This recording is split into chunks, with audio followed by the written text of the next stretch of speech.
Daniel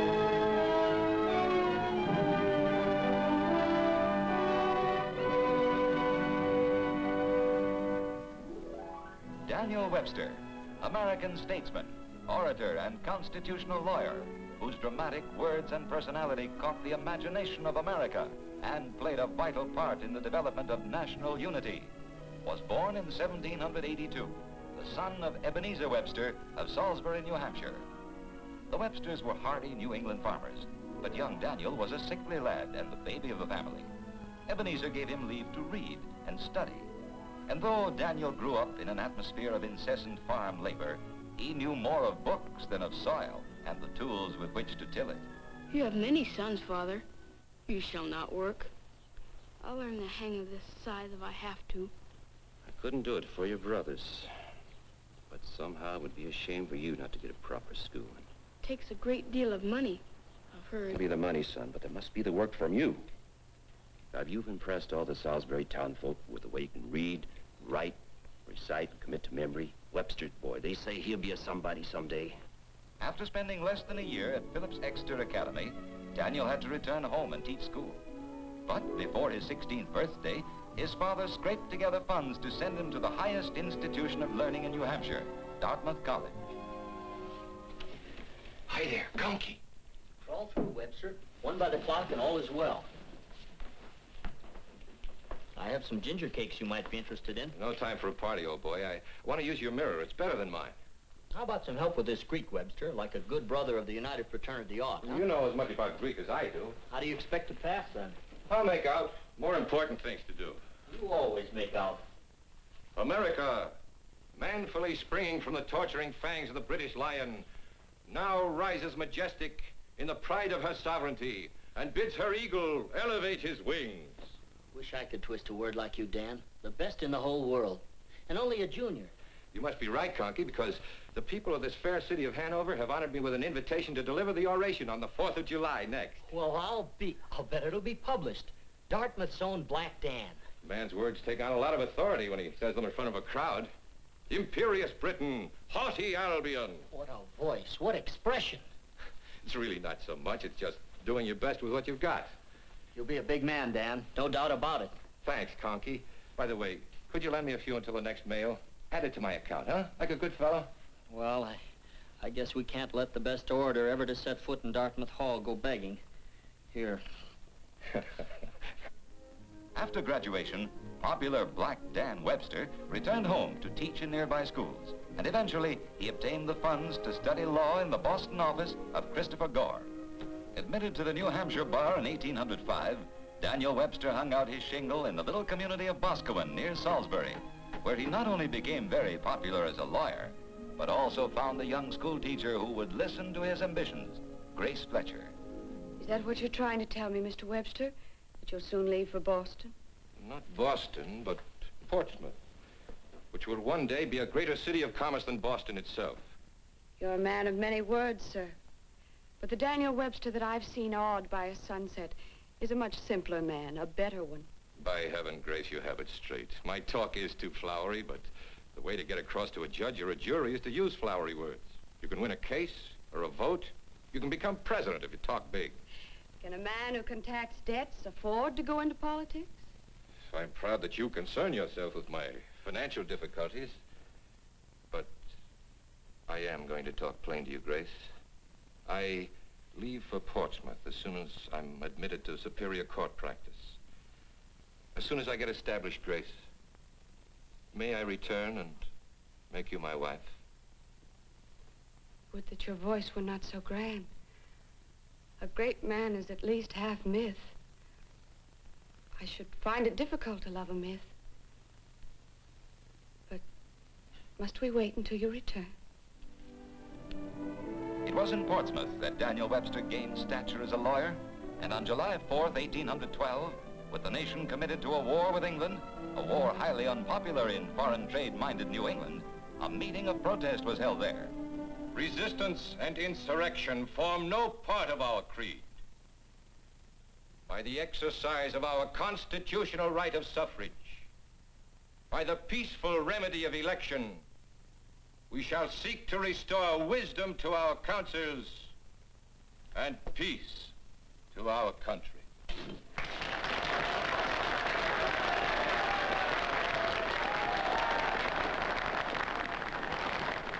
With this single speech, young man, you've become the foremost Federalist of Rockingham County. Never, never have I heard... President Madison and those Southern congressmen, John Calhoun and Henry Clay, could but hear your plea for peace. It is obvious that Southern planters like Calhoun and Western war hawks like Henry Clay have no sympathy for the commerce of New England. They fear our growth. But one day, gentlemen, there will be a different majority. But first, Mr. Webster, would you accept the nomination of the Federalist Party for the seat of Rockingham County in Congress? Major Larkin, I am deeply honored. However, I must decline. I have a family to care for, a legal practice to develop, the pay of a congressman. You understand, gentlemen. I see. I regret your decision, young man, and admire you for it. The party will need your powerful voice in the days ahead. It is at your disposal.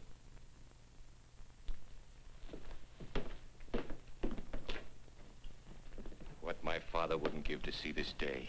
One speech and straight to Washington. The cases I could take there, kill two birds with one stone. Politics, and argue cases before the Supreme Court. Oh, Dan, I'm so proud of you. Turning down that in favor of your family.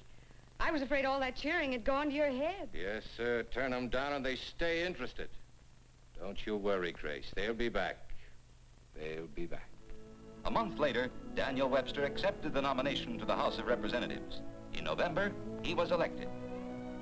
Daniel Webster served 2 terms in Congress, acting as an eloquent spokesman for the shipping and mercantile interests of New England. He gained a good reputation as an orator and Supreme Court lawyer, and in 1816, he moved to Boston to practice law. His object was money, and he made a great deal of it, but always managed to spend more than he made. Daniel Webster's voice was becoming a legend, and in 1822, he had so captured the people of Boston, they sent him to Congress again. Yes, sir, that's a button straight from the coat of Daniel Webster. Bought it from I got a cousin that's got a genuine Daniel Webster coat button, too. Hey, I went down to Boston to hear him dedicate the Bunker Hill Monument last month. 20,000 people there was. That's when I got this one. I hear tell he's up here at Niagara Falls right now, on a vacation with his wife and Judge Joseph Story of the Supreme Court. Daniel Webster himself. Heard him speak 5 years ago at Plymouth. The African slave trader is a pirate and a felon. Those are his exact words. Wished I had that button, Charlie. Venerable men. You should have seen Dan at Bunker Hill, talking to those old Revolutionary veterans. It's enough to make a grown man cry. You are where you stood 50 years ago this very hour. You're where you stood 50 years ago this very hour, with your brothers and your neighbors, shoulder to shoulder in the strife for your country. Behold how altered. That's him. That's Black Dan Webster, I tell you. Is it true? I am Daniel Webster, and this is Justice Joseph Story, who will pardon me if I indulge. Of course. Daniel Webster himself. Boys, the grog's on the house. Congressman Webster, sir, excuse me, What is it, my good man? What may I do for you? Is it true that you're a graduate of Dartmouth College, sir? I have that honor. Then when you argued the Dartmouth College case before the Supreme Court, you were really fighting to save the school that learned you how. You should have known that, Charlie. Everybody knows that. I argued not only to save the private integrity of the college, sir, but also, even more, to protect the rights of private property, the sanctity of contracts, against any state government that would attempt to impair them. Mr. Webster, do you consider slaves to be private property? That is a good question, my friend. Yeah, I detest slavery. Judge Story, sir. Is it true that Mr. Webster made Chief Justice John Marshall cry when he argued the Dartmouth College case in front of the Supreme Court? That is a fact. I've heard that Judge Marshall is a hard man. Well, it's possible that he might have shed tears. Justice Marshall wept, and with these words, "It is, sir, as I have said, a small college, and yet there are those who love it. Sir, I know not how others may feel, but for myself, when I see my alma mater surrounded, like Caesar in the Senate House, by those who are reiterating stab upon stab, I would not for this right hand have her turn to me and say, et tu quoque mi fili. And thou, too, my son.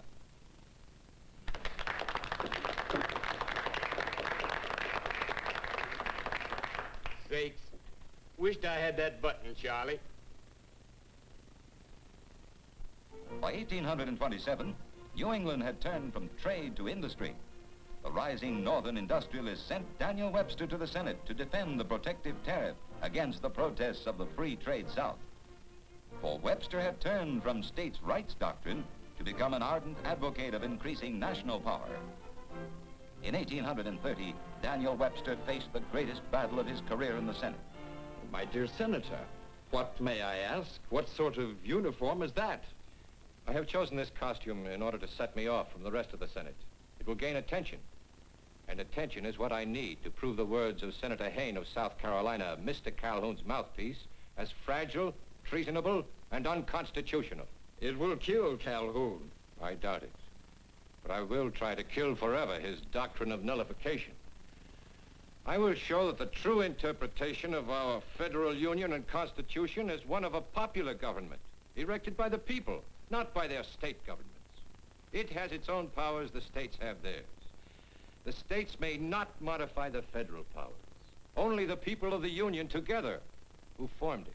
The union may thank heaven for your voice, for your power of expression. Her fate is with you now.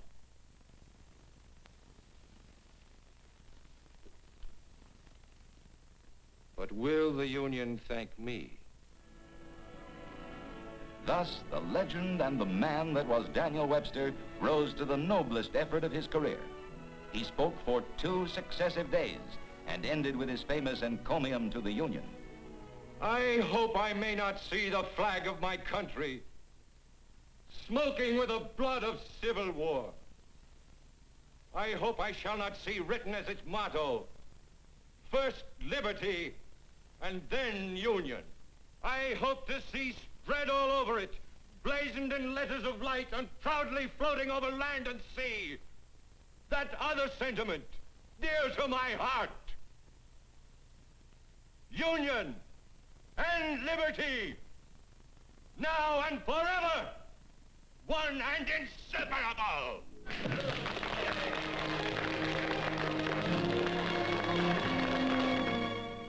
With Webster's reply to Hayne and President Jackson's inexorable stand against nullification, the immediate danger of Southern rebellion passed. And Webster, now at the peak of his political power, helped organize the Whig Party and hoped to become its first candidate for president. He was disappointed, but in 1840, the Whigs won with the election of General William Henry Harrison, and Daniel Webster became Secretary of State. He successfully concluded the Webster-Ashburton Treaty, which settled a northeast boundary dispute with Great Britain, then retired to his Boston law practice. By 1850, however, Daniel Webster was back in the Senate, and the struggle over slavery, the conflict between South and North, was reaching a climax.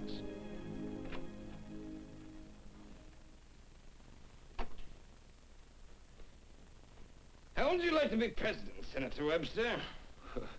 That's a blunt question to come from Henry Clay. I don't know. I suppose my ambition for the office has been as great as yours. All I had to do was accept the vice presidency on the Harrison ticket, and I would have been in the White House instead of Tyler. But that's a long time ago. But I may still have a way for you to succeed, Webster. It's not yet too late. You came here to tell me this? You must be serious, Henry. What is it you need? It's what the country needs, Webster. Twice I've kept the issue of slavery from disrupting the Union. Today, President Taylor called for the admission of California. Unless we achieve compromise, the Union is doomed. Fanatics on both sides are breaking it apart. But what am I to do? The people of my section are opposed to slavery, and I've worked against slavery all my life. The 7th of March, 1850, Daniel Webster took the floor of the Senate to make what he called a Union speech in defense of Clay's compromise.